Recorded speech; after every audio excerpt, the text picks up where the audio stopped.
واقعاً چگونه میشه How can we, given all these actions and reactions, again trust President Trump? Are you still willing to negotiate with the Trump administration? If there's genuine talk to reach a deal within the framework of international regulations, then yes. But that's not the kind of talk the US president is after. He just wants to impose his will on others. He ripped up the JCPOA and threw it in the bin. 2 days before the new round of talks, he torpedoed the talks by giving the green light to Israel to attack Iran. In my opinion, if Trump is really honest and telling the truth and seeking peace and wants to have the Nobel Peace Prize, he needs to go towards real peace, and his first action must be to get free of the warmongers and those seeking Iran's submission. The whole world knows that even the people of the US, that negotiating under the threat of war won't solve anything.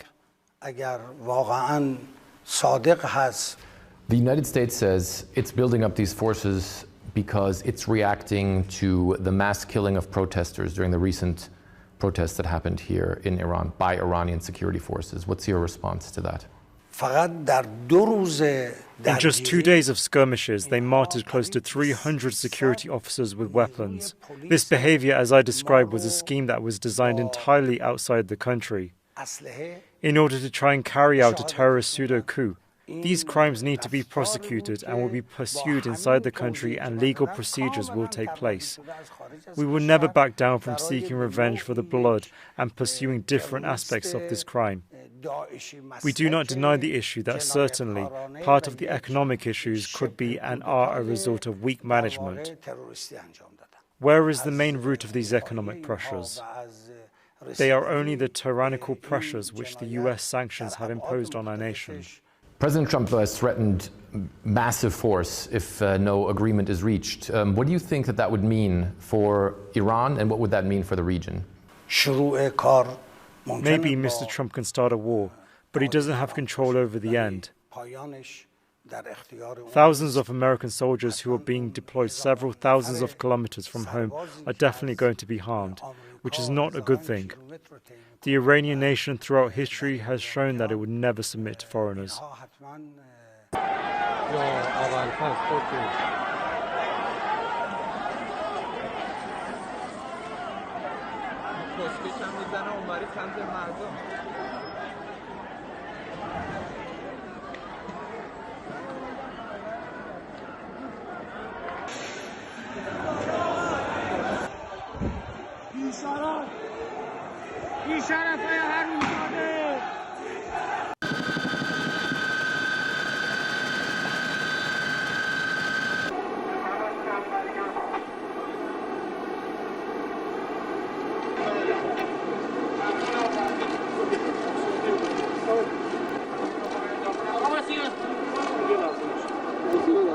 But that's, I think, what you're seeing now, is the ability to posture assets in the region to defend against what could be an Iranian threat against our personnel. They certainly have the capability to do it because they've amassed thousands and thousands of ballistic missiles that they've built. Despite the fact that their economy is collapsing, they keep spending money on that.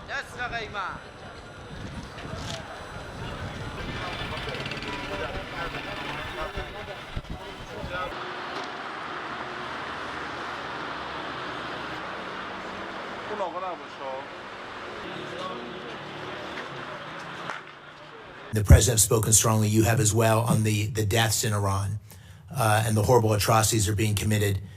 Can you give us some sense of, we see reports of thousands, tens of thousands. What's the State Department's best estimate of what's happened on the ground? Well, in the thousands for certain. And look, I think regimes, including that one in Iran, have learned that when you start shooting people in the head with snipers, it's effective.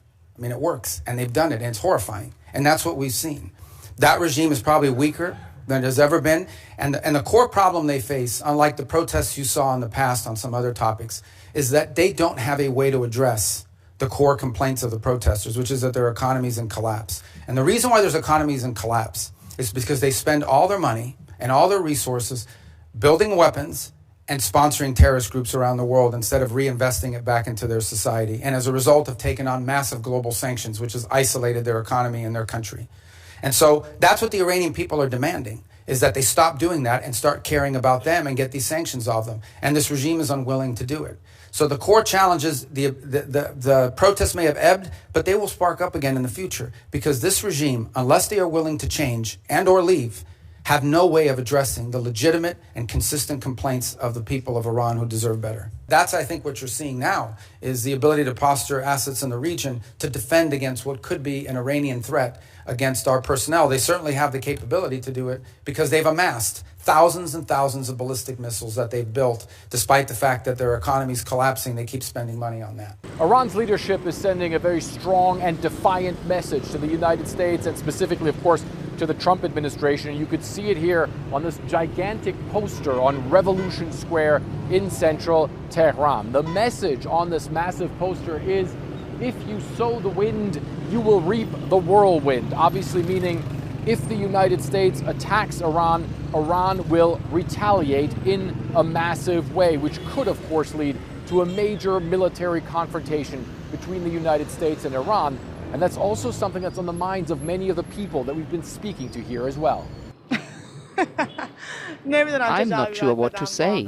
I think they're all collaborating with one another against the interest of the Iranian people. I don't think Trump dares to attack. He's more bluffing.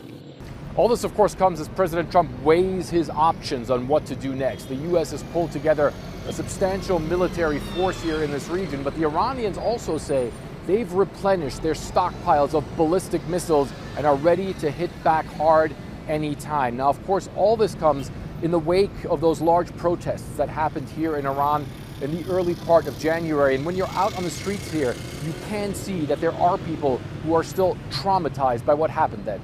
There were a lot of people out there in the streets when I had to leave home. I don't know what to say, but the situation was very bad. Now that the internet connection is restored, we only now know that so many were killed.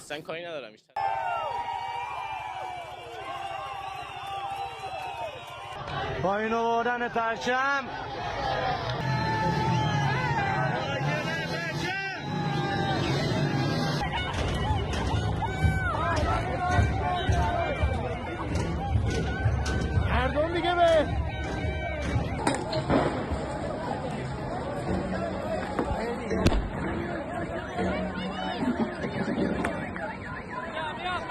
随着美国在中东地区集结的兵力越来越多，那么军事准备的动作也越来越密集。在美国中央司令部的辖区第9航空队进行的演习和演练，应该是一种临战状态下的这种兵力集结或者是兵力疏散的行动。美国在中东地区有很多的海外军事基地，那么在这些军事基地当中，有一些作战物资、武器装备，也有很多的人员。如果美国针对中东地区采取大规模的空袭行动，在中东范围内的这些海外军事基地肯定会遭到报复性的火力打击。